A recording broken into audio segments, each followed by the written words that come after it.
We recruited this guy. He works for an American defense contractor as an engineer, but he doesn't know that we know that he's actually a double agent for one of our greatest enemies in the world. So he thinks he's working for us, but we know that the bad guys have tasked him with identifying the station chief for an assassination. So he said, "Can you pretend to be me?" I said, "Sure." I said, "We're going to have to be really serious about security, but yeah, I can do this." So he said, "Remember, the guy has no idea that we know that he's a double." I had never worked a double agent case before. I had only learned about double agent cases in training.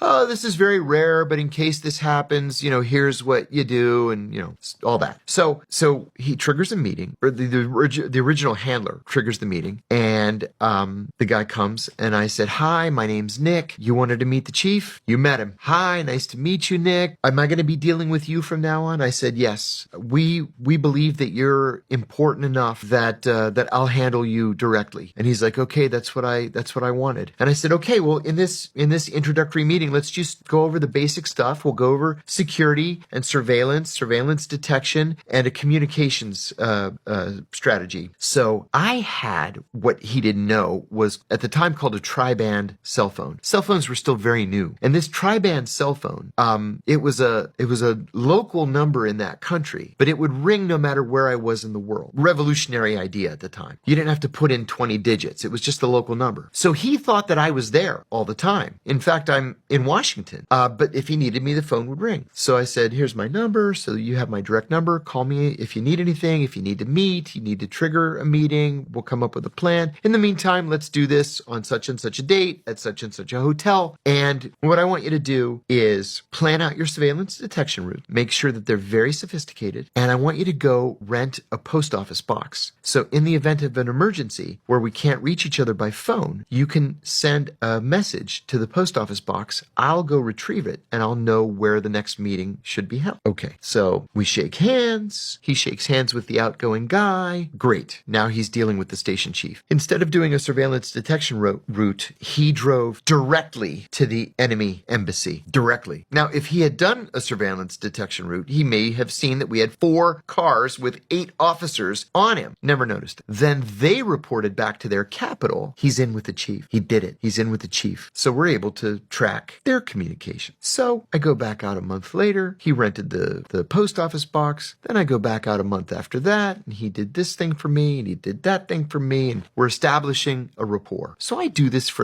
6 or 8 months. And then I get a call from my buddy who's the actual chief. And he said, "Listen, we're going to have to kill this operation." I said, "What? Why? It's going well." He said, "No, they just gave him orders to kill you in the next meeting." I said, "Come on, man." I said, "He's afraid of his own shadow. He's not gonna kill me." And he said, we have to kill the operation." And I said, no rash decisions. Let's do a conference call. So I got all the headquarters muckety mucks together and the station guys. And I said, listen, let's do the next meeting at the Marriott, because every Marriott everywhere in the world is exactly the same. You come in the door and the bathroom is right there on your right. So we get 2 adjoining rooms that are connected by a door. I'll be in the bathroom, and when he knocks on the door, I'll say, "Come in." I'll have it propped open with the lock, the secure lock, you know how they do. He comes in, I grab him, you guys and liaison come in from the other room, and we get him. They're like, "It's risky." I said, "Come on, guys, what do we do for a living here? This guy's a bona fide terrorist. He's ordered to kill me, then he's going to kill you, and he's going to kill you next, and he's going to kill you after that. We going to stop these guys or not?" "Okay, let's do it." So I get to the hotel, and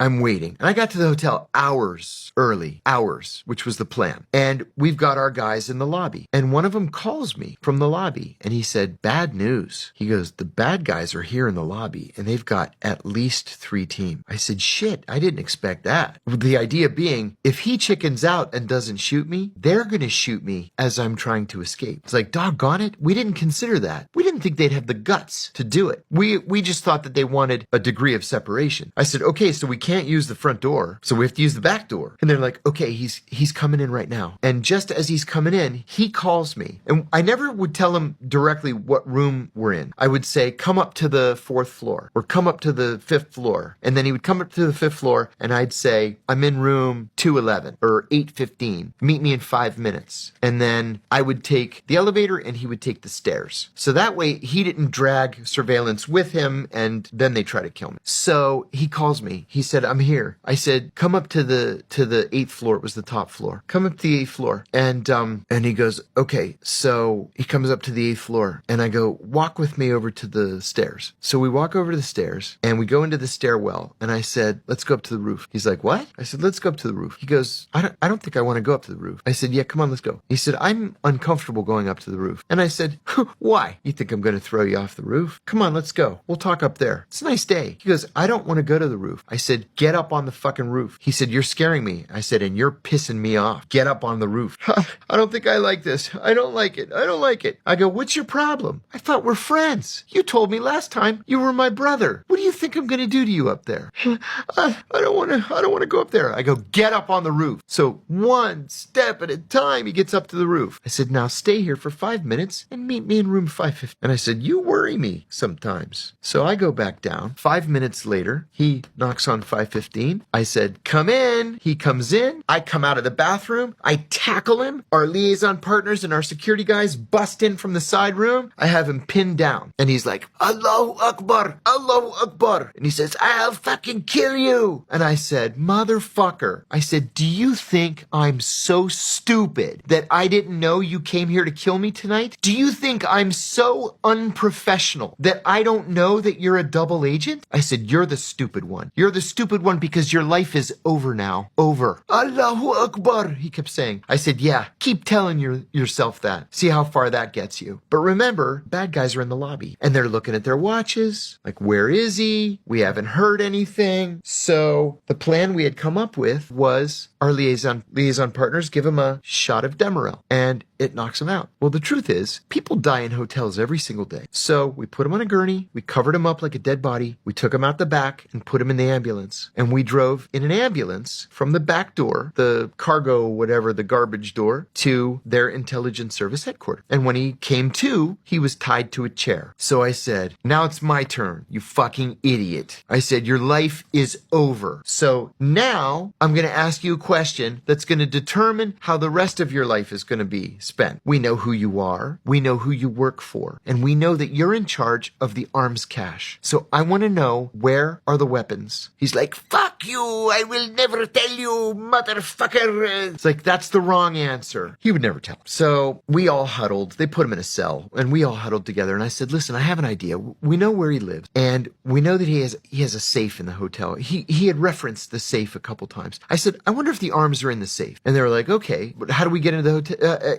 get into the house? I said, let's just break in. And they were like, no, can't do it.